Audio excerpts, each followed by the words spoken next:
Hello friends, welcome to my channel. इस video में हम एमएससी का टॉपिक कैलस कल्चर के बारे में डिस्कस करेंगे। कैलस अनडिफरेंशिएटेड प्लांट सेल का एक समूह है जो पौधे के पार्ट से सॉलिड मीडिया पर विकसित होता है। कैलस में सेल्स पेरेंकाइमेट्स नेचर की होती है। ये सॉलिड मीडिया पर उगने वाले किसी मल्टी सेलुलर प्लांट की root, stem, tip, leaves, flower और फ्रूट जैसे रहा पौधों से शुरू हो सकता है। Selection and preparation of explant. Callus culture में प्रिपरेशन के लिए ऑर्गन और कल्चर का सिलेक्शन किया जाता है, जैसे जड़ या तने, सेगमेंट्स, लीफ, प्रिमोडिया, फ्लावर स्ट्रक्चर और फ्रूट ईटीसी। प्लांट के ऑर्गन से निकाले गए पार्ट्स को पहले टैप वाटर से वॉश किया जाता है और फिर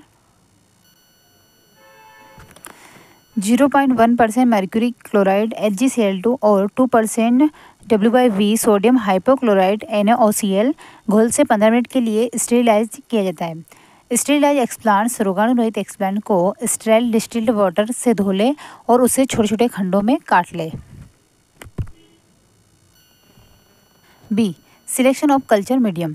ऑर्गन को इनऑर्गेनिक और ऑर्गेनिक पोषक तत्वों और विटामिन युक्त अच्छी तरह से डिफाइंड पोषक माध्यम न्यूट्रिएंट मीडियम में कल्चर किया जाना चाहिए। ग्रोथ हार्मोन्स, ऑक्सिन और साइटोकाइनिन को कल्चर के ऑब्जेक्टिव के अनुसार मीडियम में एडजस्टेड किया जाता है।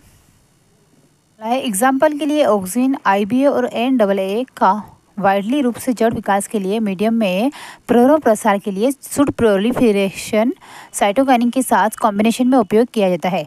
Transfer of explant.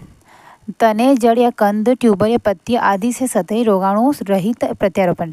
Surface sterilise explants को सेमी सॉलिड संवर्धन माध्यम युक्त पात्र में असंतुलित रूप से ट्रांसफर किया जाता है। Incubation of culture. टीका लगा के बर्तन को ऑटो कंट्रोल डिवाइस के साथ BOD इंक्यूबेटर में ट्रांसफर किया जाता है।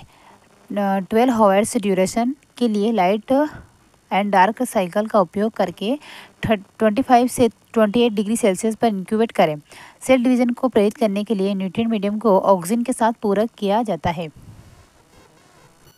Factor affecting callus culture explant. ये ध्यान में रखा जाना चाहिए कि प्रारंभिक सामग्री, स्टार्टिंग मटेरियल, जुवेनियल और एडल्ट का प्रकार और पौधे से एक्सप्लांट की मूल स्थिति, ओरिजिनल पोजीशन, अंतर्जात वृद्धि, एंडोजिनस ग्रोथ, नियामक स्तर, रेगुलेटर लेवल को दर्शाती है, जिसका कोशिका विभाजन, अंग और भ्रूण निर्माण जैसी प्रक्रियाओं पर महत्वपूर्ण प्रभाव पड़ता है।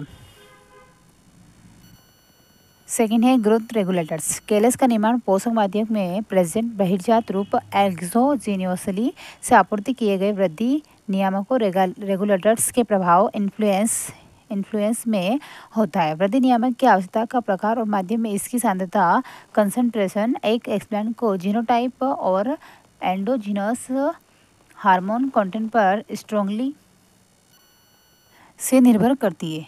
जनरली 2,4-D और 2,4,5-T जैसे मजबूत ऑक्सीजन कैलस गठन को प्रेरित करते हैं। लाइट। कैलस निर्माण पर प्रकाश का प्रभाव पौधे की स्पेसीज पर निर्भर करता है। कुछ मामलों में लाइट की आवश्यकता हो सकती है और अन्य मामलों में अंधेरे की। टेम्परेचर। कैलस फॉर्मेशन के लिए सामान्यतः 22 से 28 डिग्री सेल्सियस का टेम्परेचर एडवांटेजियस होता है। Media composition. Murashige and Skoog 1962 million medium या संशोधन इसका प्रयोग अक्सर ऑफ्टन किया जाता है। सुक्रोज और ग्लूकोज 2 से 4% को यूजुअली पर शुगर के सोर्स के रूप में उपयोग किया जाता है। तो फ्रेंड्स, आपको ये वीडियो पसंद आए तो प्लीज़ चैनल को लाइक एंड सब्सक्राइब कर दीजिएगा। इसके अगले नेक्स्ट वीडियो में फेजेस ऑफ कैलस ग्रोथ के बारे में डिस्कस करेंगे। Thank you.